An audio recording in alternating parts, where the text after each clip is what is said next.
It was a bright, sunny morning. I just pressed the stop button after finishing a podcast recording. But because my podcast guest had been tense and stiff the whole time, I asked how they felt, and then I asked, was this the first podcast you've done? When I heard the answer, my jaw almost dropped to the floor. Wait, did you feel that? If you didn't feel anything, that means even a 100-year-old story can get you to buy a book or anything else.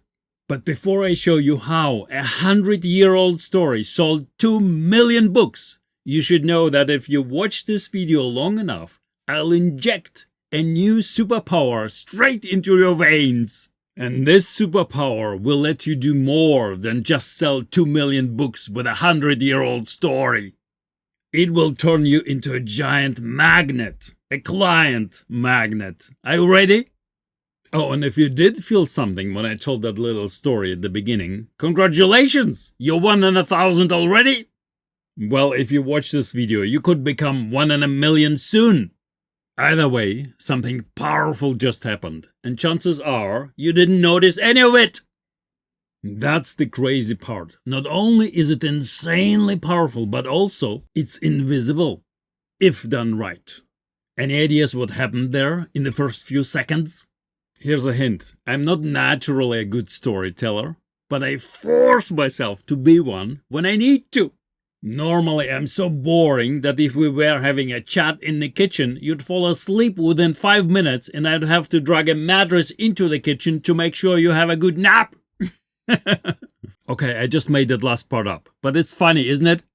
From now on, you'll always remember me as a guy with a kitchen mattress. But the question remains, what just happened? Spoiler, a bunch of additional powerful things just happened. But can you feel what those powerful things are? What I'm doing for you right now is learning by doing or learning by feeling.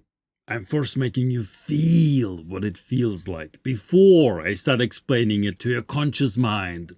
Because I'm willing to bet that you still don't fully comprehend what just happened. You might think you do, but you don't. And this is one of the reasons why this is so powerful. I'm doing it right in front of your nose, and you still don't fully comprehend what's going on.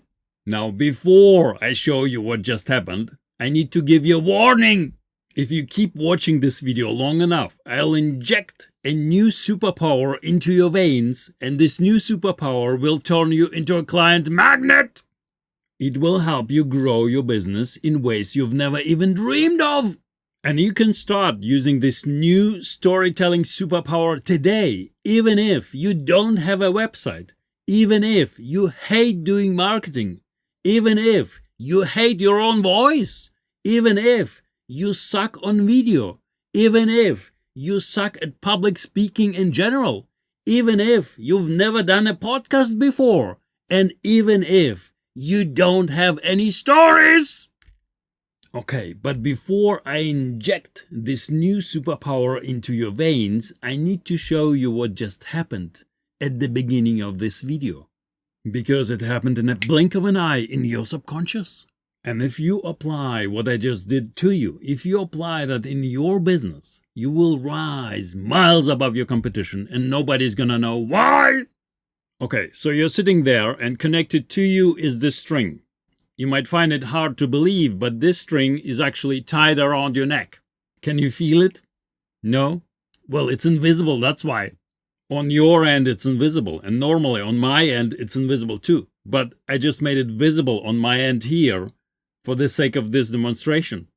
You probably still don't believe me, but don't worry, you'll get there in a minute. Here's what happened in the first second when you started watching this video. Within the first second, I grabbed this string, which is normally invisible, and I tied it around your neck. And then I tied the other end around my pinky. And all of that happened within the first second when you started watching this video. And because your neck is now tied to my little finger, here's what I can do now. Even if you wanted to run away, you can't! Come here. You might be thinking that you can untie the string from your neck now, but you don't realize that while I kept you distracted by explaining this one string, I have tied several other invisible strings around your neck. Okay, obviously, the whole string thing is just a fun metaphor, but it's fitting! It is very fitting indeed to think about it this way. And it instantly tells you the kind of power that you will get when you start using storytelling in your business. You'll get this power regardless of where you use storytelling. LinkedIn posts, social media videos, website, podcasts. It works great everywhere. But here's the problem I've come across. Of the 20 professional coaches I interviewed before launching my podcast, the vast majority of them suck at storytelling. And this even includes people with very successful businesses, and it even includes people who have done lots of podcasts before.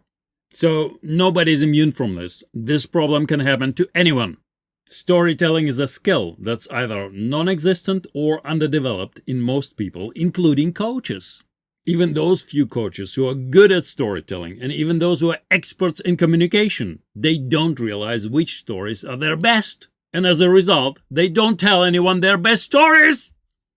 This is like having a bunch of gold bars lying around in your garden while you're out there begging for coins on the street. Okay, listen, can we be real for a minute? If you want to grow your business, word of mouth is not enough. And if you just tell strangers, I'm an expert at this, I'm an expert at that, nobody cares. So the big problem is, if you want to grow your business, you have to go outside your circle of connections. But if you want to convince complete strangers that they should listen to you, you only ever get a few seconds. And if you squander those precious few seconds, your potential clients will vanish and never come back. This is the hard reality of the world we live in. And a podcast is the same. If you just answer questions on a podcast in a dry and boring-ass way, then what do you expect to happen from a podcast? Nothing's gonna happen in that case. However, if you use this storytelling superpower that I'm teaching you in this video, your storytelling can tie that metaphorical string around the neck of your prospects. And when you do that, not only will they feel that they have to listen to you, but also they will care. Because this is how our brains are hardwired to work. If done right, your storytelling gets you access to a deep part of human nature. If done right, your storytelling will become a real superpower that will transform. It will transform you from an ordinary person into the only person your prospects, complete strangers, will want to do business with. Your storytelling superpower will make your competition irrelevant. Do you understand how insanely valuable that is? Do you understand that if you don't know what your best stories are, or if you suck at storytelling to begin with, this is massively hurting your business? And do you understand that it is in my best interest to feature coaches on my podcast who do a good job at storytelling? Can you see how your interest and my interest are aligned? I want my podcast to become the best in the coaching industry, but for that to happen, you and every other coach I feature needs to do a good job at storytelling and tell their best stories. So this video is meant to help you do that. And if you want, I'm even gonna give you a shortcut later in this video. Of course, you can use this storytelling superpower in any business, but with the examples in this video, I focus on coaches. Another problem I've come across is that sometimes people think that what they're doing is storytelling, but in reality, that's no storytelling at all! To use our string metaphor, tying a string to a mug is not the same as tying a string to the neck of your potential clients. So we'll spend the rest of this video talking about this metaphorical string called storytelling.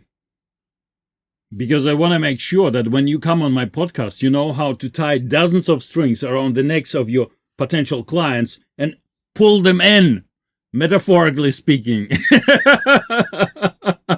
The power that storytelling will give you for your business is like a real-life superpower. And this superpower will allow you to rise miles above your competition. And because you're the only person in the world with your exact stories, some people, some clients will only be attracted to you because of your unique stories. Some coaches mistakenly believe that they don't have any interesting stories, and some other coaches mistakenly believe that they cannot tell any client stories because they have to keep everything confidential. Let me debunk this one by one. I started this video with a story about a guest on my podcast. And whether that particular podcast recording will actually get published or not, there's no way for you to identify from my story who that person might be. You don't even know the gender of that person. And yet, despite the fact that I kept that person completely anonymous, I used that story from my interaction with that person in this video. So in your storytelling, you can use any story from any of your clients, anytime. You just leave out the name and that's it. Or if you want to use a name to make your storytelling easier and your client's first name happens to be George Michael, you can say something like, 6 months ago, I was coaching a client, let's call him Bob, and then you continue with your story. Just rename George Michael to Bob. Bob. That was my attempt at American pronunciation. Forgive me if I got it wrong. Bob! Or if your client's name happens to be Marie-Louise, you can rename her to Alice, or even Bobette, or Bob! Some coaches mistakenly believe that they don't have any interesting stories. Are you kidding me? Every one of your client interactions allows you to spin out at least one interesting story. It might not be that interesting to you because to you it's like breathing, but to your potential clients, those things are super interesting indeed. Your stories don't need to be groundbreaking. They can be as simple as the first story I told you in this video. That story is dead simple, but it does an excellent job at tying a string around your neck and pulling you in, right? If you rewatch that story, you'll see that it instantly makes you want to know what the hell has happened next. But because I didn't immediately give you the answer, I can now talk for 2 hours and you'll sit there and listen, because in the back of your head, you're subconsciously thinking, when will this idiot finally give me the answer? This is known as the open loop technique, sometimes also called the cliffhanger technique. It's based on the fact that our brains are hardwired to want to close open loops. And this is why as soon as I create an open loop in your mind, I immediately take control of your mind and I do it in a way that's completely invisible to you. It's very much like tying an invisible string around your neck. By creating an open loop, I'm creating tension in your mind. But our brain hates tension. We want to release that tension as soon as possible. That's why by creating tension in your mind, I also get your attention. And because I'm the one who created that tension in your mind, I'm also the one who controls when and how I release that tension. And because I'm controlling this tension, I'm also indirectly controlling your mind. Obviously, I'm losing some of that control now because I'm telling you all these secrets. But when you do a good job at storytelling, none of your potential clients will know about the super powerful psychology and influence behind that. I hope that by now you agree. This is really a superpower level. You don't have to use the open loop technique, but if it fits, it can make your storytelling more powerful. Now you should be able to see that at the beginning of every one of my podcasts, I'm creating multiple open loops because I want people to watch every podcast for as long as possible. But you are the main person talking on a podcast. So for a good podcast, I need you to do a good job at storytelling. Anyway, we've established that you can pull out stories out of nearly every one of your client interactions. And we've established that your stories don't need to be sensational to be useful for your business. Now, remember the kitchen mattress gag that I told you at the beginning? That is also a story, albeit a story that I randomly invented. I could have just said, you know, I'm a really boring person. Okay, but that would have been a purely intellectual piece of information. That kind of information goes in one ear and out the other. That would have had zero effect, zero impact on you whatsoever. So what I did instead, I communicated the exact same thing, but by turning it into a fun and memorable story, a story that I randomly invented, I instantly made you associate fun and positive feelings with my persona. And all of that happened within seconds. But the positive feeling from that crazy little story, you'll remember that feeling for a long time. And that's what I want you to create with your storytelling. All of your storytelling ultimately serves just one purpose. Create a feeling in people from your target audience that makes them go, damn, I really want to connect with this person. So it all boils down to this. Whether you're talking on a podcast or talking for a social media video or giving a talk for a presentation or even talking during a discovery session, if you don't do a good job at storytelling, people will immediately forget what you said and you're not going to convert them into paying clients. But if you do a good job at storytelling, people will remember your stories. They will remember the feeling from your stories for a very long time. This is what will set you apart from all of your competition. And whenever those people have a problem where your expertise can help, you will be the first person they'll think of. You will be the first person they'll want to hire. And much of the time, you will be the only person they'll want to hire. This is how much impact good storytelling will make on your business. Nothing else comes even close to that. Okay, now you already have two sources for your storytelling. You can use something you've experienced in real life, and you can invent a story to illustrate a point, like I invented my kitchen mattress story. Notice, with my invented story, it's instantly clear that this story is not real. You instantly understand that with my invented story, I'm just being silly. With my invented story, you instantly understand that I'm exaggerating to put a smile on your face. So this is a good example of when you can use an invented story, but you should never use an invented story to lie. Anyway, there's a third source of stories you can use to illustrate a point. Any idea what it is? Hint, the third source of stories for your storytelling gives you access to an unlimited number of stories.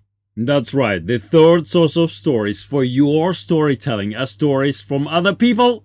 So if you don't have a fitting story from your own life and inventing a story wouldn't be appropriate for the point you want to illustrate, you can just use other people's stories. Here's an example. Ever heard of this book? If you ever had a peek into this bestseller, you know that it starts with a story from over 100 years ago. The author instantly hooks you in with 100-year-old story. 100-year-old story that he molded into a particular shape. 100-year-old story that he molded into a shape that fits his narrative. The result is a book that sold over 2 million copies. And his TED Talk videos on YouTube have been watched over 80 million times. Are you getting it now? That was not a story from his own life. And it was not a story he invented. He just took someone else's story and used it to illustrate his point. So even if you have 0 stories from your own life, and even if you don't want to invent any stories, you still have access to countless stories for your storytelling.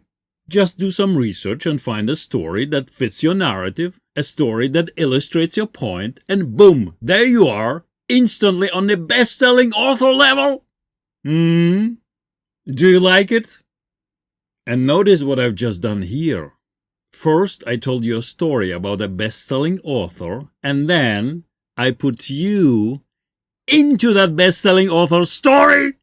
By doing that, I made you feel what it's like to be a best-selling author. And I also created a feeling that it's not that difficult. I created a feeling that you can do it, which is true.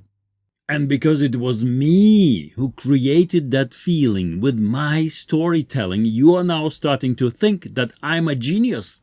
Even though secretly, I'm only half a genius. Remember, I'm doing this learning by feeling for you in this video. If this video wasn't meant to teach you storytelling, you would have had exactly 0 idea about what I'm doing. You would have felt that instead of doing all this work yourself, you would have felt that you'd be much better off to use my signature story stack service to dig out and polish all those gold bar stories that you already have, and potentially also find and mold into shape fitting stories from other people.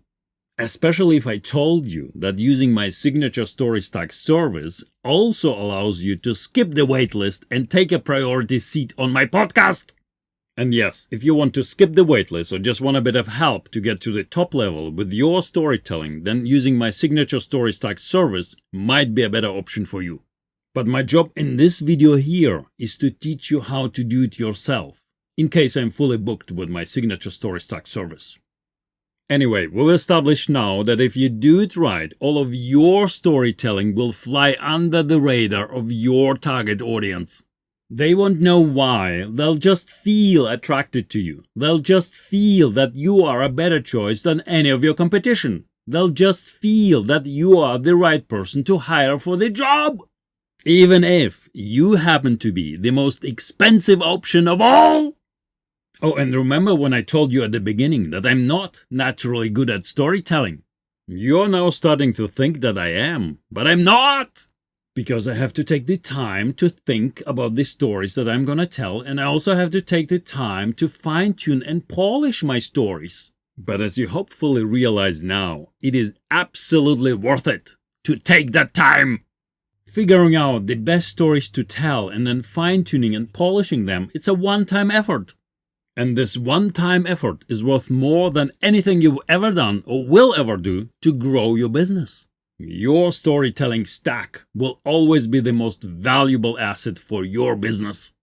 If you want to take advantage of my signature story stack service, you can check with me on LinkedIn if I happen to be available to help you develop and fine-tune a stack of the best stories for your storytelling. If you decide to do it yourself, you need to double-check whether or not what you're doing actually is storytelling, or whether it only appears like storytelling to you, but in reality has nothing to do with storytelling at all. I'll give you an example from someone I recorded a podcast with. Let's call him Bob. Bob! And I'm not telling you when his podcast is intended to be published, so you have no idea who it is. Anyway, at some point Bob responded to one of my questions by saying, and I'm paraphrasing here, but he said something along the lines of, I also had this problem and that problem in my life, and when clients come to me with one of those problems, I resonate. And I remember that I also used to have those problems myself, and someone helped me overcome those problems. This is roughly what Bob said during that podcast recording.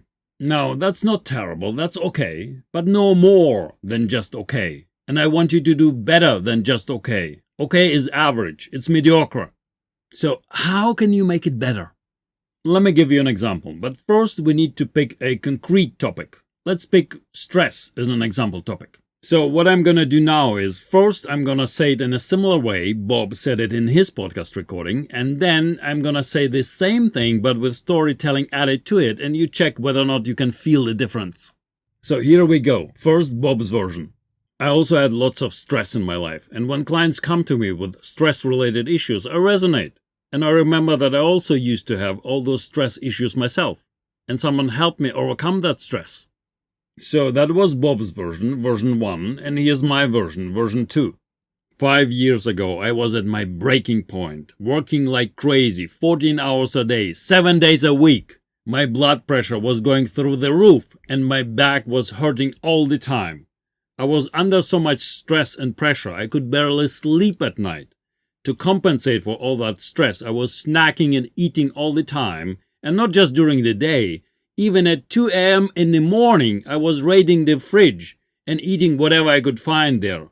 Oh, and the skin rashes. I was getting all those crazy skin rashes on my face from all this insane stress that was eating me alive. So when someone comes to me with stress-related issues, I know what it's like.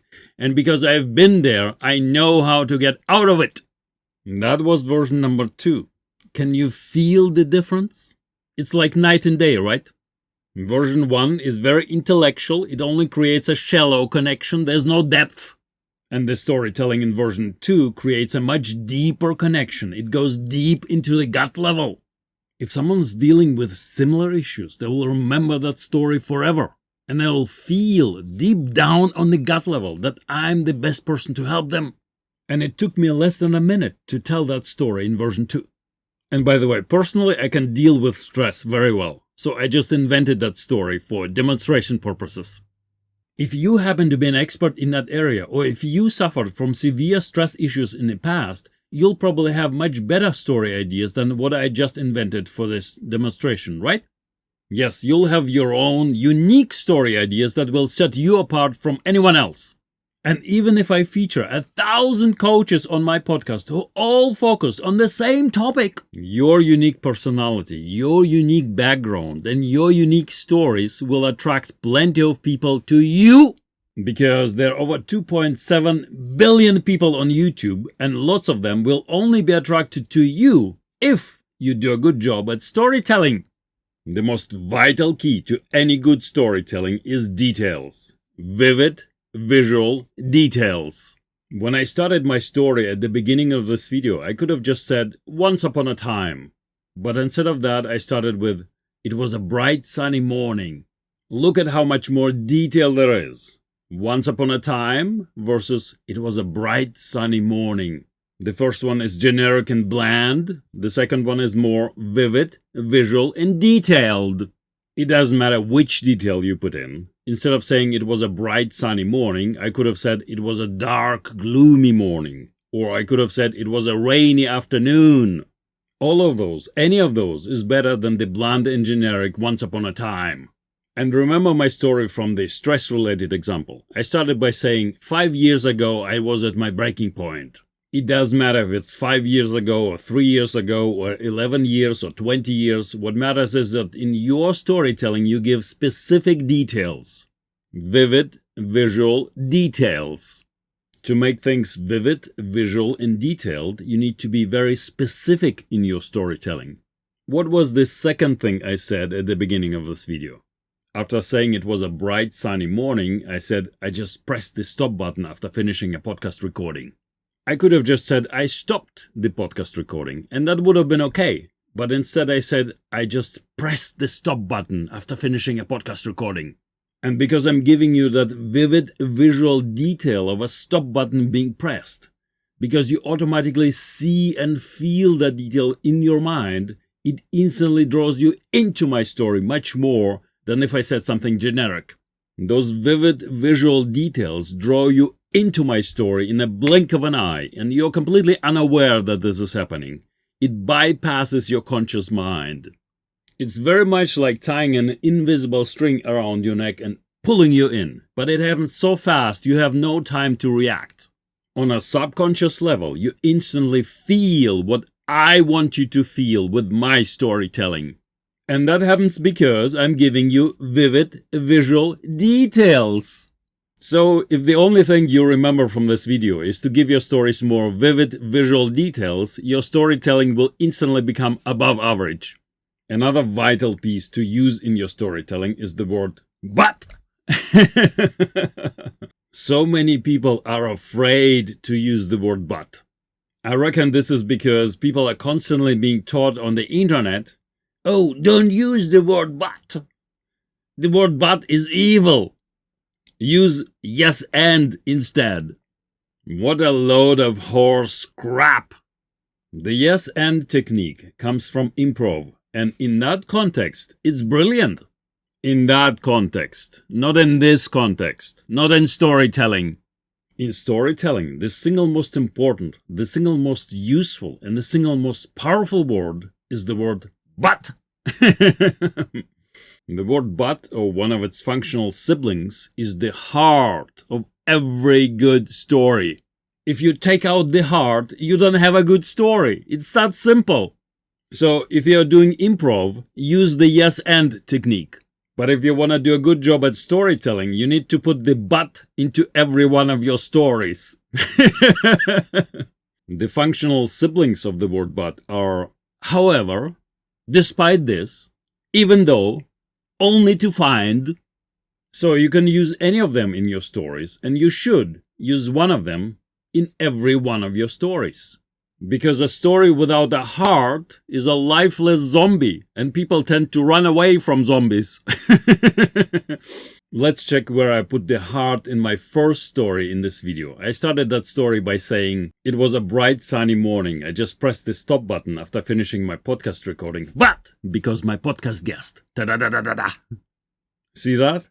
The but is the heart of every good story. It introduces conflict, contrast, or disruption. It helps you create tension. And as you already know, creating tension gets you attention. Conflict, contrast, or disruption is the lifeblood of every good story. And the word but, or one of its functional siblings, is the heart that's pumping that blood. So remember, if you want your story to be alive, give it a heart. Give it a butt. Hold on, but what about my kitchen mattress story? At first glance, it appears that I don't have any heart in that story. Well, if you watch closely, if you rewatch that story, you'll see that I attached the heart to the feet of that story. Anyway, making sure that you have vivid visual details and the butt heart that's pumping the lifeblood of conflict, contrast, or disruption through every one of your stories, that alone will already raise the quality of your storytelling above average. The quality of your stories is what will make me look good as a podcast host. The quality of your stories is what will make it for people enjoyable to watch your podcast. And the quality of your stories is what will make those people want to connect with you as a coach. It's a win-win-win all around. So, making sure that you are doing a good job at storytelling on a podcast is in my best interest. And it is in your best interest as well. But we aren't done yet. There are a few more things you need to know. How would you like it if you could say just one word and it would instantly yank people to you harder than a dozen strings around their necks? Would you like to know what this magic word is, or should I just end this video here? Don't you think it was enough learning material for today? No? Are you feeling some tension? You see, it works even if I tell you exactly what I'm doing. That's because our brains are hardwired to work this way. There's nothing more powerful than the storytelling superpower that I'm injecting into your veins in this video. Are you enjoying this learning by feeling experience? Give me a like and leave a comment if you do. Fun fact, this video was originally meant to be a dry and boring instruction video that I would only send to coaches I was considering to feature on my podcast. But then I decided to make this video open and useful to anyone in business, and that means I had to put more time and effort into making it more fun. Now, back to our topic. When I said that you could say just one word and it would instantly yank people to you harder than a dozen strings around their necks, I was being a bit cheeky. You see, this one word isn't just one word. I mean, it is and it isn't. When you say this in your storytelling, it really is just one word, but there's a large number of words you can pick from. And no, I'm not talking about the name of the podcast host. We're dealing with storytelling in the context of public speaking. In this context, you're talking to many people in your target audience, not just one. I'll show you a quick example of someone doing it on a masterful level, and you check if you can spot it, okay? This is an example from my podcast with Jason Gwynn, and he's doing it immediately after I asked him the very first question, which is just mwah. In my first question to him, I asked what he would say on an elevator ride with someone if they asked him what he does as a coach. Now check how he starts his answer and tell me if you notice anything. Elevator rides when I worked at Apple were a scary thing. You never knew who you would get in an elevator with. Did you spot it? Name dropping is when in your storytelling you casually drop a name, casually mention a name as part of your story. It could be a name of a well-known brand. It could be a name of a famous or influential person. It could be a name of a well-known place. Name dropping could serve several different functions, but the most important for you, it could give you instant credibility and authority. Jason does this on a masterful level. He starts his answer by saying, "Elevator rides when I worked at Apple." Boom! It instantly establishes his credibility and authority because it tells you that he worked at Apple. And it instantly creates a connection between him and countless people who love that brand.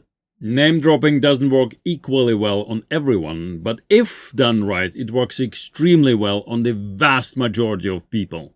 When doing name dropping, you want it to be subtle and you want it to add some value to your story. But don't worry, when you come on my podcast, I'm gonna make sure that all of your name dropping enhances your stories. If I hear something that doesn't feel right, we'll just do a different version of your answer. And here's something that might shock you. To benefit from the immense power of name dropping in your storytelling, you absolutely don't need a personal connection to the person, place, or brand that you're name dropping. Remember this guy again? He name dropped the Wright brothers, Steve Jobs and Apple, as well as Martin Luther King at the beginning of his book, as part of his storytelling. And he also name-dropped those names in his TED Talks and YouTube videos that got over 80 million views. So this is an excellent example of name-dropping without any personal connection to those names. So not only can name-dropping give you instant credibility and authority, it can also instantly transfer symbolic power to you. It can also instantly create emotional shortcuts that connect people in your audience to you. And it can instantly create cultural reference points connecting the unfamiliar to the familiar in your storytelling. Another question that often confuses people is, how long should you talk when telling a story? Before we talk about that, one thing is absolutely vital to keep in mind. If a story sucks to begin with, then the length doesn't matter. So before you start considering length, make sure that the story content is at least decent. If we assume that the story content is good, well, let me start with one scenario. While it is very much possible to have a great story that takes under a minute to tell, if telling each one of your stories consistently takes you under a minute, there's a high chance that your stories might be too dry and lack life and detail. On the other end of the spectrum, while it is very much possible to have a great story that takes 3 minutes to tell, if telling each one of your stories consistently takes you over 2.5 minutes, then you're almost certainly taking too long. Again, before considering length, you first need to check the content of a story. But if the content is good and it takes you well over 2.5 minutes for every one of your stories, then you're probably rambling too much.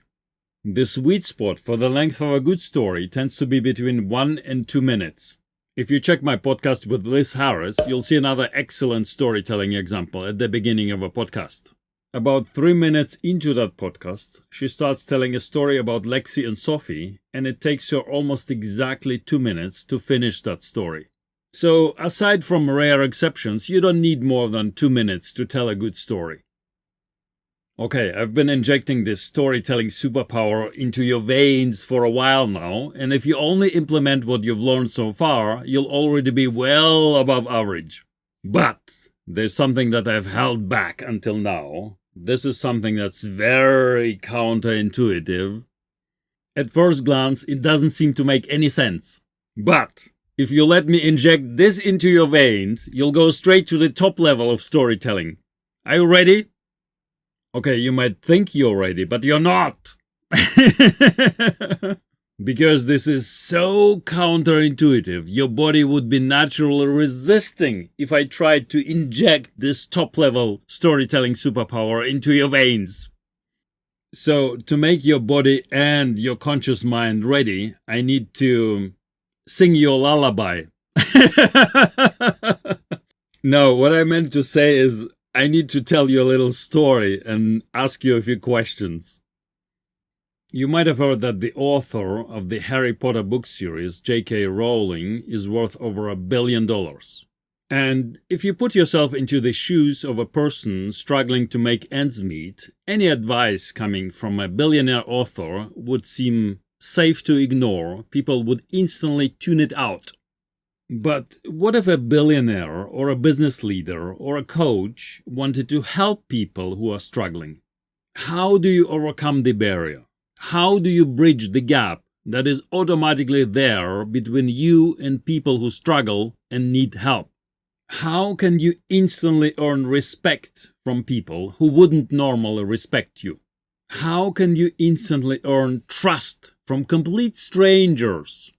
How can you instantly create a deep emotional connection with people who have never heard of you before?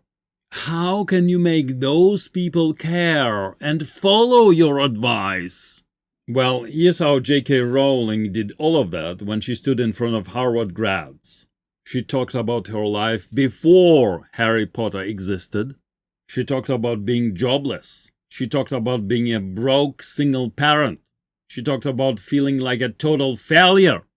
And that was the moment that created a magical connection with her audience. It was when she showed her vulnerability. So, showing vulnerability in your storytelling, this is what will elevate you to the top level. Think about it. When people show off their flashy lifestyle on social media, it's all fake. People buy expensive cars just to impress or to annoy their neighbors. But what happens if you reveal something about you that you really don't want anyone to know?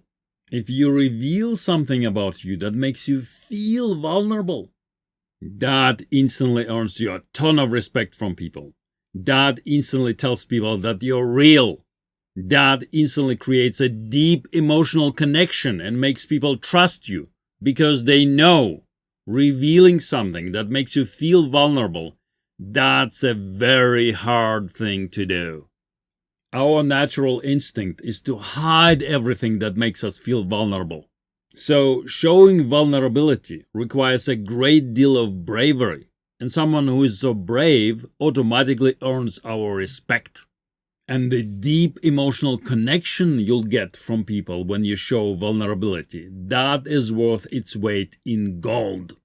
Let me show you an excellent example of a coach showing vulnerability on my podcast, but first I need to give you a bit of context.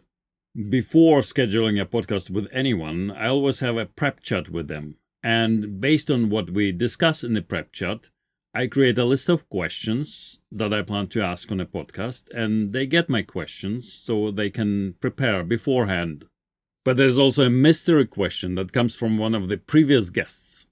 This mystery question is revealed during the podcast, but you can take as much time as you need to think about your answer because the recording will be edited and polished and long pauses will be cut out anyway. Plus, I'm comfortable with silence. So even if you take 5 minutes to think about your answer, in complete silence during the recording, I will never make a peep. Now, this is where it gets interesting. When I was recording a podcast with Liam Corcoran, he got a mystery question that I think was brilliant. I'm not going to reveal that mystery question here because I want you to watch it in his podcast. In essence, that question asks him to reveal a vulnerability, but it asks it in a brilliantly elegant way. Check it out. It's roughly at the 33.5-minute mark in that podcast. But even more fascinating than the mystery question itself is how Liam answered that question, because in his answer, he shows a great deal of vulnerability, and that is going to have a magical effect on anyone who is considering him as a coach. When I was recording that podcast with him, and I asked him that mystery question, he first went into a very long pause. I reckon that pause must have felt like an eternity to him. After the recording, I checked how long that pause actually was, and it was 9 seconds. 9 seconds of complete silence. That alone takes a lot of bravery from many people. So he took 9 long seconds to think in complete silence, and I see his eyes are going, so he is thinking, and I'm sitting there silent like a mouse. As I told you before, you can take as much time as you need to think about your answer on my podcast. Anyway, you should watch at least that part on his podcast. It starts at around the 33.5-minute mark. But the point for this video is, his answer is an excellent example of showing vulnerability on a podcast. Obviously, I edited out that super long pause, but his answer is brilliant. because in his answer he's admitting something that normally he wouldn't want anyone to know. He's admitting that he is doing something that goes against his own advice. That takes a lot of courage to reveal for a coach. That shows a lot of vulnerability. But that's also the reason why it has such a magical effect on people.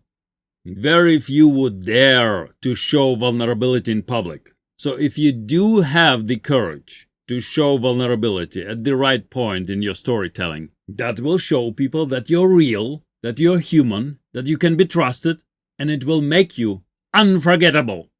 Vulnerability doesn't automatically mean that you end up in tears. It can also be light, funny, and even ironic.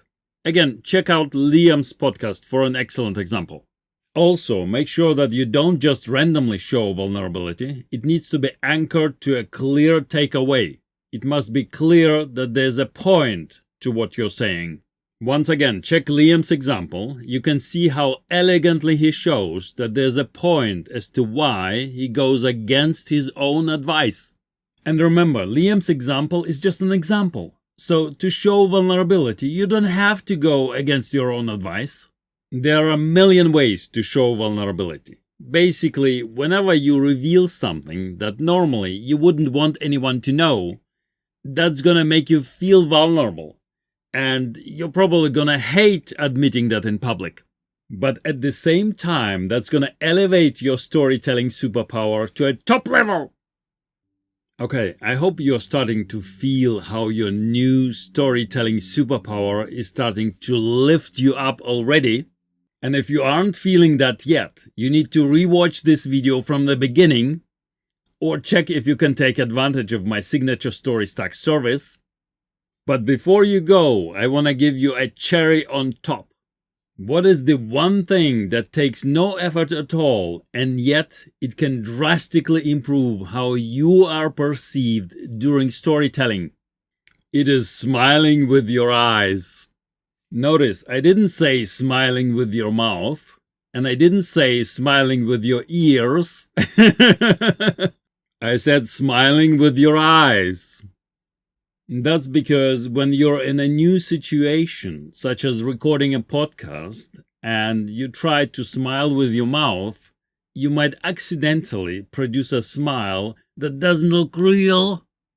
But if you smiled with your eyes, your mouth will smile automatically. And your ears might even smile as well. And your smile will look warm, nice, and real. Now, I could talk for half an hour about all the benefits you get from smiling with your eyes, when appropriate, during storytelling. But I hope that by now, I hope you trust me just enough so that when I say that smiling with your eyes can drastically improve how you're perceived during storytelling, I hope you can take my word for it. And if you still don't trust me, I recommend you watch my podcast with Michelle Flynn, because in that podcast, she's smiling with her eyes all the time, and it's mesmerizing.